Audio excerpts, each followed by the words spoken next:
Grab the beer and hop on the boat. We're going fishing.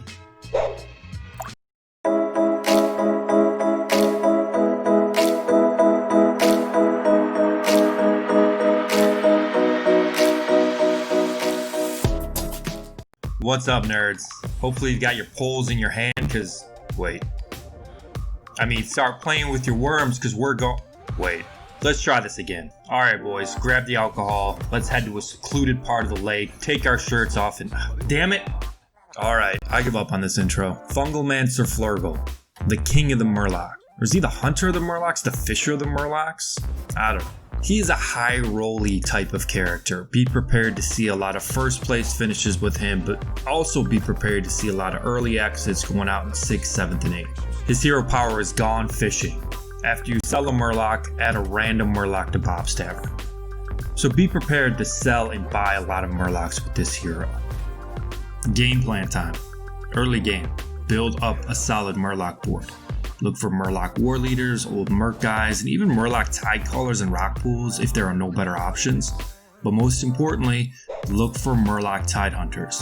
The token Murloc that is spawned from the battle cry provides a ton of value and gives you the ability to cycle your token Murloc for a much stronger one.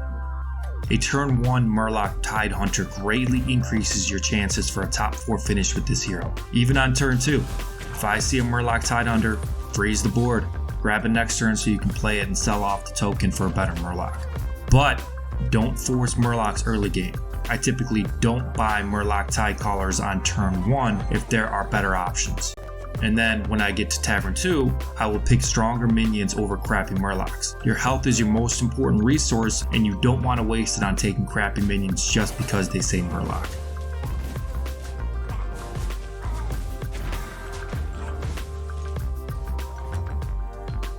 Really your goal here is to build up a decent board so then we can start to cycle Murlocs and look for those powerful buff Murlocs at the later stages in the game.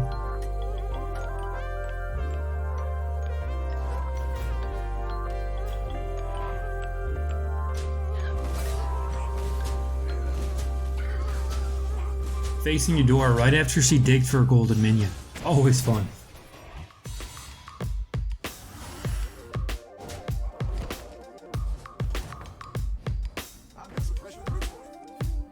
Mid-game. Okay, so we've successfully navigated our way through the early game. What now? Well, we should have a decent Murloc board at this point, so now is when we start to cycle. Tavern 3 is great for Murlocs. Cold Light Seer and Felthin Navigator are both Tavern 3 minions, which provide strong buffs for your board. So start selling off your least impactful Murloc and look for those 2 cards. But what happens if they aren't offered? Well, then start to grab some pairs. The goal here is to first build up a strong board by buying those Murloc buff cards. But if that isn't working out too well, grab pairs. That way we can look for triples, and when we lever to Tavern 4, look for a high impact Tavern 5 minion to help build some tempo. Those include Flurgl, Primalfin, and Brand. Those are the 3 most important ones to look for. The goal of this mid-game is to stabilize your board and put yourself in a position to make that jump to Tavern 5, because that's where the most impactful Murloc cards are. Tavern 5 is where you can start to cycle your Murlocs, find those buff cards, and then also make pairs and find triples, to then grab your Mega Sword to put Divine Shield, and probably poison Zen and Murlocs. If you can make it to Tavern 5 with a large amount of health, well, this game should be yours for the taking, assuming you're offered some decent Murlocs when you're cycling and don't have terrible luck.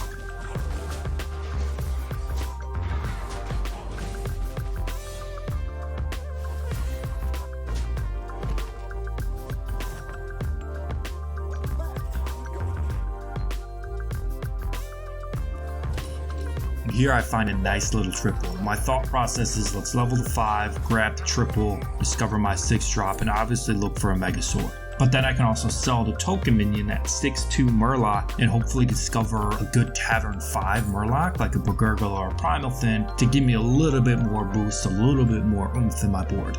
Unfortunately, I whiff on both though. However, I still improve my board state, so hopefully I can win this next fight, and then we can transition in the late game where we begin to cycle Murlocs and build up those huge minions.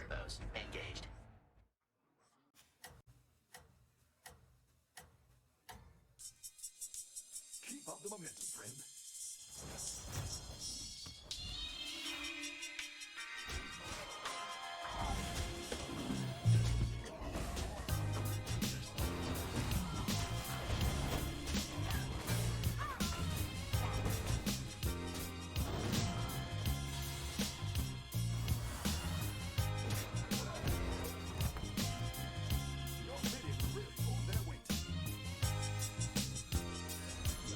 Easy win.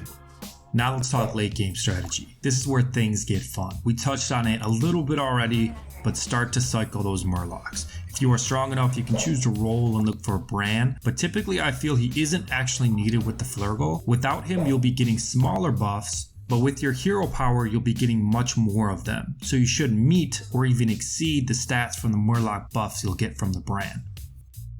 Let's talk about cycling.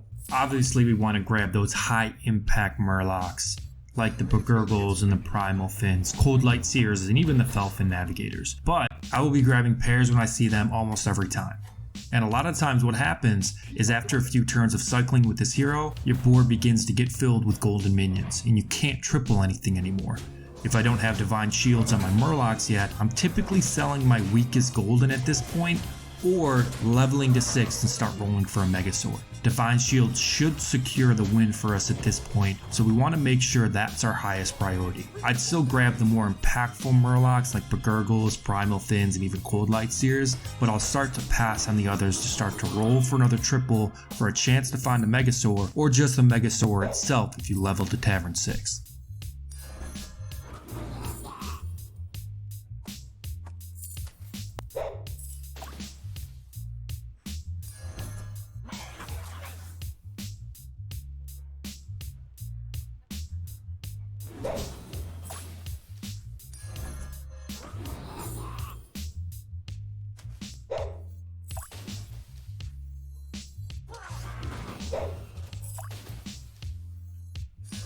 Really good round cycling there. I find a couple of Primal Fins that end on a nice little Cold Light Seer triple, so we're really strong heading into this next fight. So now our goal is to find triples, find those Megasaurs to put Divine Shield and poison that on Murlocs.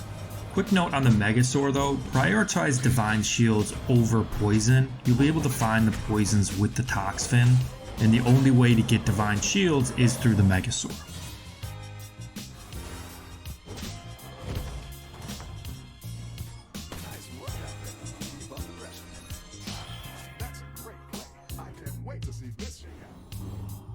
So even though I'm fighting the ghosts, I decide not to level to Tavern 6 here. I still have 2 pairs on my board, so I figured I'd take this turn, continue to roll, continue to cycle to look for those pairs, to look for the Megasaurs, and then if I don't find it soon, I'll probably be strong enough to next turn to where I can just level up to Tavern 6 and start to roll for the Megasaur.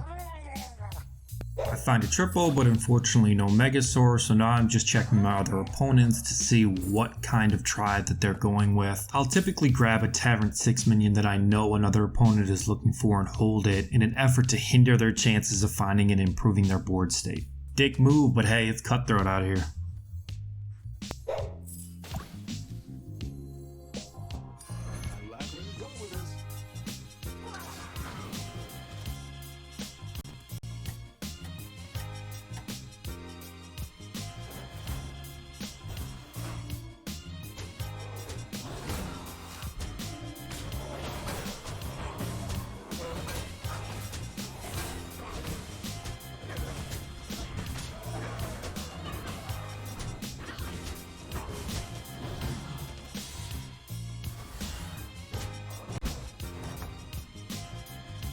And we level the Tavern 6, and now we're just going to roll for that Megasaur.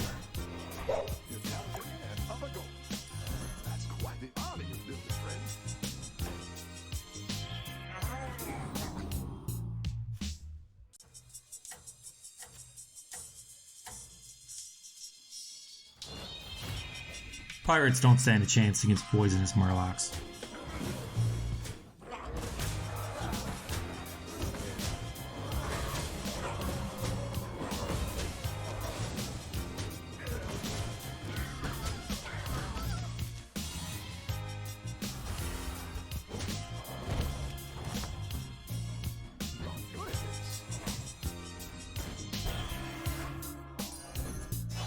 That's a great play.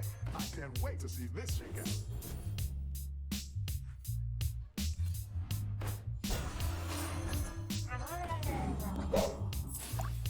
I find my last triple, I find a Megasaur, but unfortunately I'm not offered Divine Shield, so I just grab poisons. That way I don't need to grab Toxfins and cycle through those to end up giving all my Murlocs poisonous.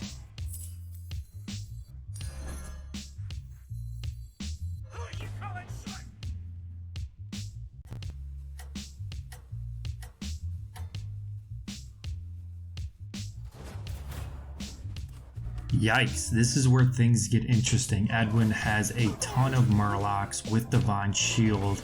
A couple have poison on them, so now I have to think through, okay, how do I beat this? I know I need Divine Shields on my Murlocs, but also how do I counter his Divine Shields and poisons? So stats no longer matter. Now all we're focused on is getting the Megasaur to get Divine Shields, as well as how do we win when we face him again. Pick up a brand, find my Flurgl triple. I didn't like that one either. Here's a goal for the trouble.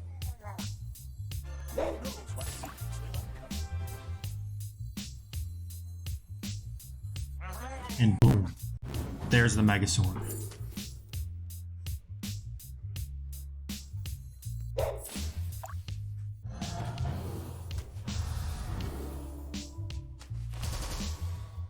Now, when you're going up against another hero who also has Divine Shield Poisonous Murloc build, stats no longer matter. The main thing we want to be thinking about is how do I knock off his Divine Shields first? There are a few ways to do that. 1. Cannon. Grab a cannon and it should get in a few shots and hopefully they knock off Divine Shields and give you the edge. 2. Cleave minions. Hydra and Foe Reaper are great at knocking off Divine Shields since they cleave. 3. Other Divine Shield minions like Bulvar, Bronze Warden, Deflectobot. These are good at soaking up hits and knocking off Divine Shields, and since they won't die on the first hit, they stick around and have a chance to soak up another hit from a Divine Shield before they die. And 4. Death Rattle minions, mainly Gas Coiler. It'll attack, die, summon 2 Death Rattle minions, which hopefully will then spawn additional minions that hopefully will run themselves into the Divine Shields of your opponent. But also look to grab another Megasaur and look for the plant's Death Rattle. This should give you an edge when facing your opponent. You can also look to pick up selfless heroes. This can not only knock off a Divine Shield of theirs, but give you a Divine Shield back in the process. Obviously, tripling it will give you even more value. I end up getting too overconfident there and end up just cycling for stats, and that's a big mistake. I have the plant's Death Rattle, so I figured it's going to be an easy win, but he's smart. He himself grabs a cannon and starts knocking off my Divine Shield minions.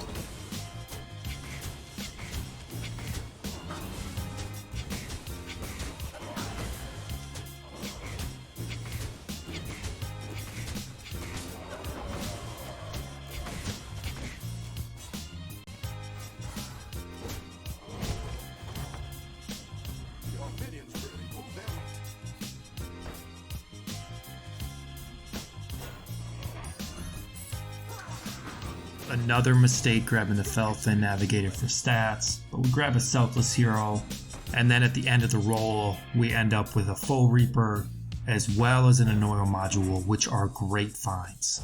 It'll give me a cleave that has Divine Shield and should soak up a lot of his Divine Shields when it attacks.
I sell off the brand here. It's really not going to do anything for me moving forward.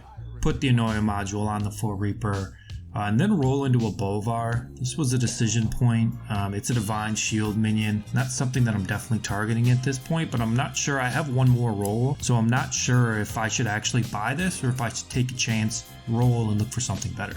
I end up just buying it though. It works out well.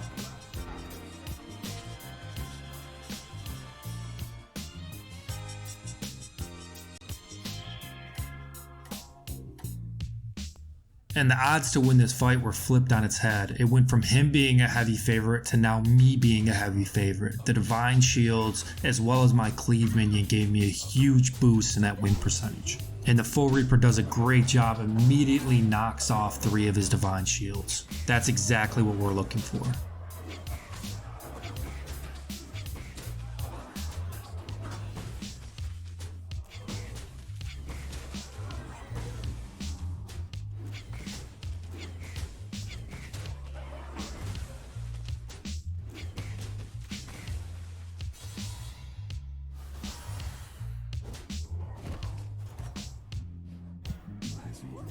We win that fight pretty easily, and there's really not much more we're going to change with our build at this point. The only thing we'll look to replace is that Bolvar for like another Full Reaper maybe, or a Gas Coiler or something of that nature. Even a Bronze Warden would be better.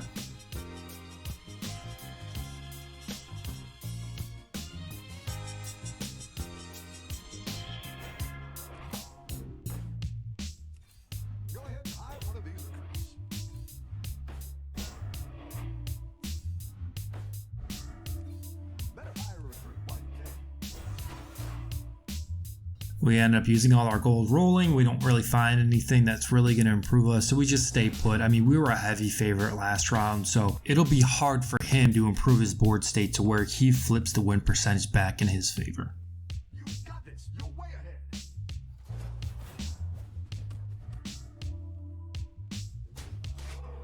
He tries to copy with a Full Reaper of his own, but we big brained him way too early on. There's nothing he can do. At this point, we're heavy favorites. Easy win, boys.